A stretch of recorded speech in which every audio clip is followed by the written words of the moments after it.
السلام عليكم، كيفكم متابعيني طيبين؟ اليوم بسوي معاكم مندي بطريقة مختلفة. حطيت القدر على النار وضفت عليه الدجاج والموية، الحين اتركه يغلي بعدين اشيل منه الزفارة.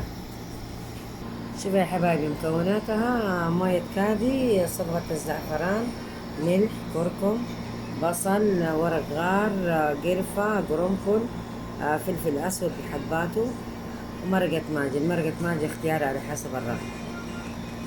شوفوا يا متابعيني، شلت منه الزفارة، دحين اضيف عليه البصل ومرقة الماجي والهيل، قرفة وقرنفل وفلفل اسود، حبات وورق الغار، واضيف كمان معاه ملعقة من الكركم عشان ابغى المندي الرز يكون كله ابيض، كله اصفر قصدي، معليش.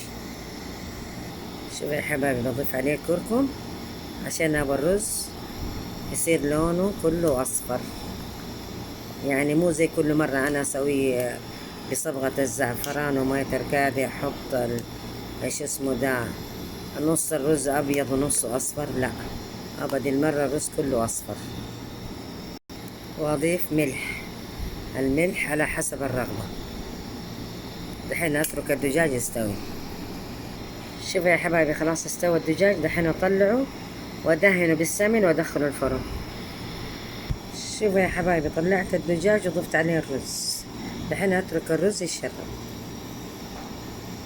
شوفوا يا حبايبي ضفت عليه السمن، دحين اقعد وضفت عليه صبغة الزعفران، اقعد ادهن الدجاج بعدين ادخله الفرن يحمر.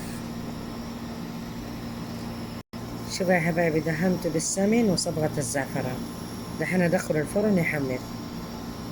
شوفوا يا متابعين ضفت عليه اللي هو السمن، دحين اغطي القدر واترك الرز يتشرب. شوفوا يا متابعين حطيت قليل من صبغة الزعفران من فوق ورشيت عليه شوية من موية الكادي. دحين حطيت الفحم واضيف عليه الزيت واتركه يتبخر.